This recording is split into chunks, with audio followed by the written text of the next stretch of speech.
दोस्तों, ये तो आप जानते ही होंगे कि हमारा देश दुनिया का सबसे बड़ा लोकतांत्रिक देश है।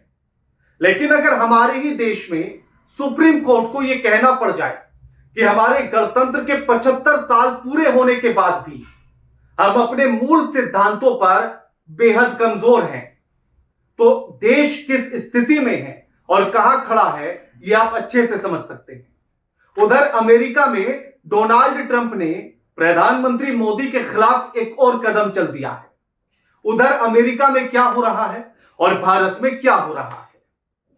साथ ही भारत सरकार बेरोजगार युवाओं के लिए एक बेहतरीन स्कीम लेकर आने वाली है और मध्य प्रदेश में तो इसकी शुरुआत भी हो चुकी है। नमस्कार, मैं आपके साथ के राणा, द लाइव टीवी देख रहे हैं आप। द लाइव टीवी, सच सबसे आगे। सबसे पहले तो ये पोस्ट देखिए और इस पोस्ट में जो लिखा है उसे जरा गंभीरता के साथ सुनिएगा। पोस्ट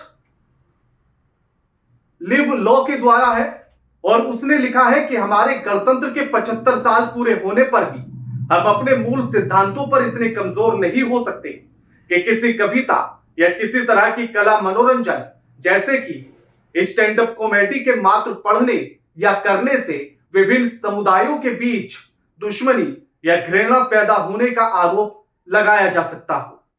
इस तरह के दृष्टिकोण को अपनाने से सार्वजनिक क्षेत्रों में विचारों की सभी वैध अभिव्यक्तियां बाधित होंगी, यानी कि अभिव्यक्ति की आजादी को हर क्षेत्र से छीन लिया जाएगा। और यह बात सुप्रीम कोर्ट ने कही है। और सुप्रीम कोर्ट ने यह बात कब कही? जब कांग्रेस के सांसद इमरान प्रतापगढ़ी ने अपने एक्स पर एक कविता लिखते हुए पोस्ट किया और उस पोस्ट को लेकर यह आरोप लगाया गया कि यह दो समुदायों के बीच घृणा या नफरत पैदा करता है। यानी कि अब कविताओं के पाठ करने से भी, कविता के लिख देने से भी दो समुदायों के बीच घृणा पैदा होने के आरोप लगने लगे। इस देश की स्थिति ऐसी है और इसीलिए सुप्रीम कोर्ट को यह कहना पड़ा कि भैया अगर सबको इसी नजर से देखोगे तो फिर अभिव्यक्ति की वैध आजादी नहीं रहेगी। आप तो सब जगह अभिव्यक्ति की आजादी को बांध कर डाल दोगे। लेकिन इसी के साथ एक और तस्वीर देख लीजिए जरा। ये तस्वीर देखिएगा, न्यूज 24 पर टीएमसी के सांसद कीर्ति आजाद ने क्या कुछ कहा है। गए हुए अभी की बात करो, ध्यान से सुनिएगा। अभी अभी अभी इन्होंने बात शुरू की है। मैं ये पूछना चाहता हूँ कि राणा सांगा थे, उनके पोते कौन थे? महाराणा प्रताप। महाराणा प्रताप की लड़ाई किससे थी? अकबर से। अकबर उनको हराना चाहता था।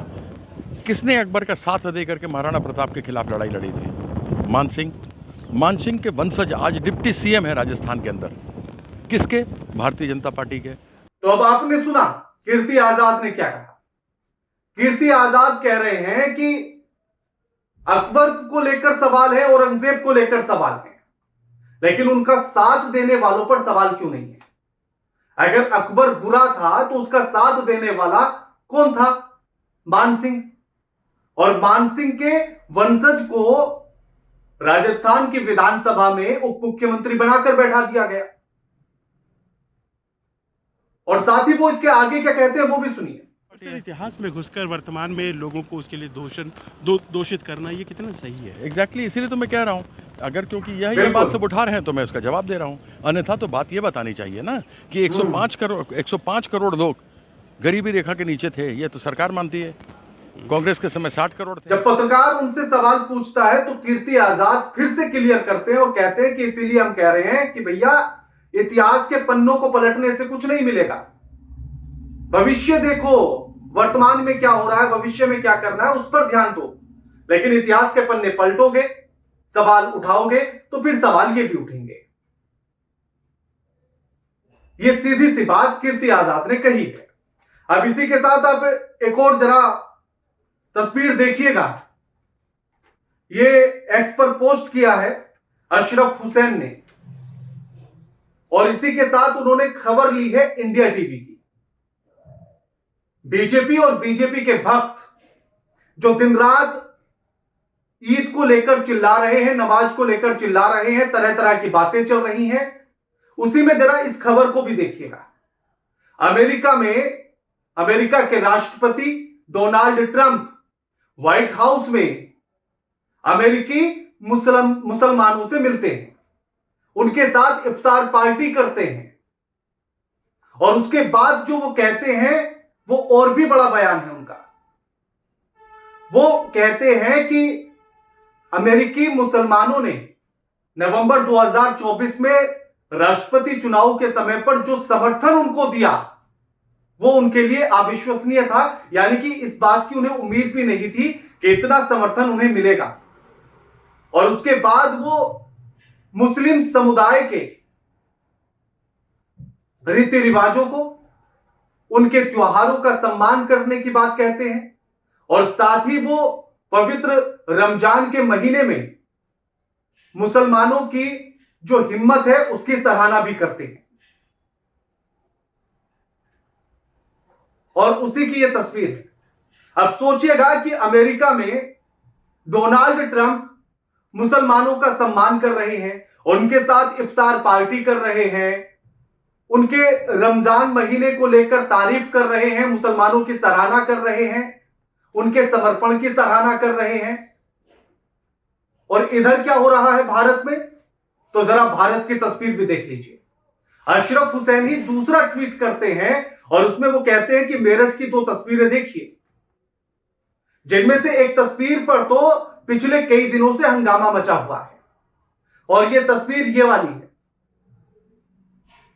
कि ईद के दिन सड़कों पर नमाज नहीं होनी चाहिए।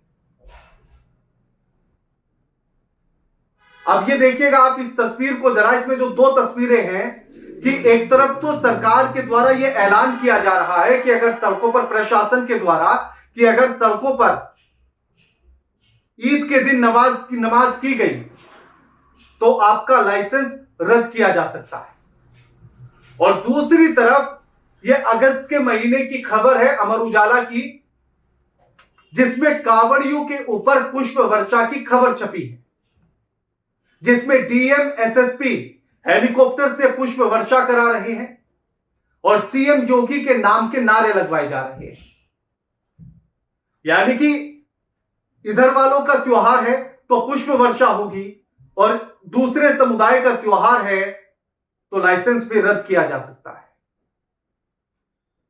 तो क्या भारत में एक देश और 2 विधान हो गए हैं कि किसी के लिए कुछ दूसरा विधान है और बाकियों के लिए कुछ और विधान है? तो क्या ऐसा हो गया है क्या?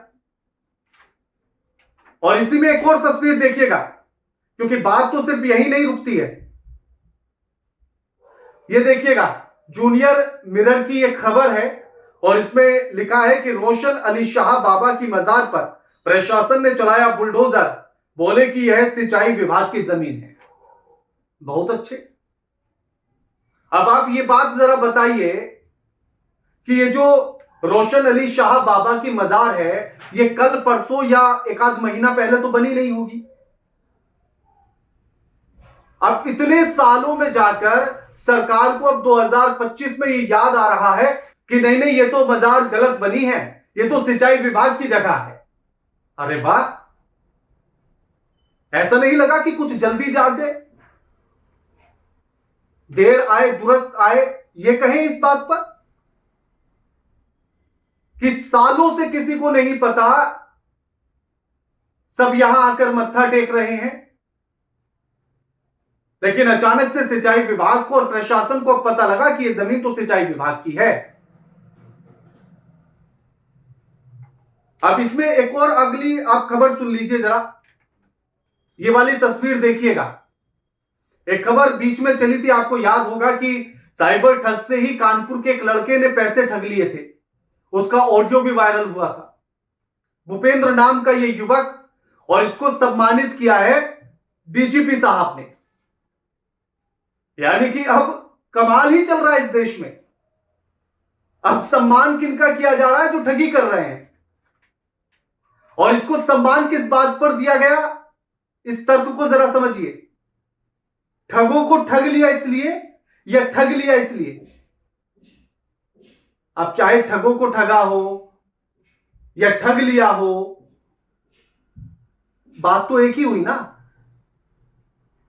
तो क्या इस तरह से सम्मान देकर, सम्मानित करके, क्या देश के युवाओं को यह बताने की कोशिश की जा रही है कि आप भी ठगी करो, लेकिन ठगों के साथ? और ऐसा कहा भी क्यों ना जाए, क्योंकि यह तस्वीर बड़ी अहमियत रखती है। क्योंकि जो खबर अब मध्य प्रदेश को से जो आ रही है और जो आपको दिखाने वाले हैं, उससे इस खबर का बड़ा कनेक्शन है। सबसे पहले आप कांग्रेस की नेता सुप्रिया श्रीनेत को सुनिए। मध्य प्रदेश से ये बिल्कुल मस्त वाला आया है। मध्य प्रदेश में अब बेरोजगारों को बेरोजगार नहीं, आकांक्षी युवा कहा जाएगा। बढ़िया है, ना रहेगा बांस, ना बजेगी बांसुरी, ना बेरोजगार रहेंगे, ना उनका रोजगार बनाने का टेंशन सरकार को लेना पड़ेगा। सुनने में आ रहा है मोदी जी को ये आइडिया बहुत पसंद आया और अब इसको पूरे देश में लागू करने पर विचार चल रहा है। वैसे भी 11 साल में जुमलों और लफाजी के अलावा किया ही क्या है, तो अब यही एक तरीका है बेरोजगारी खत्म करने का। बेरोजगारी का, बेरोजगारों का नाम ही बदल कर रख दो।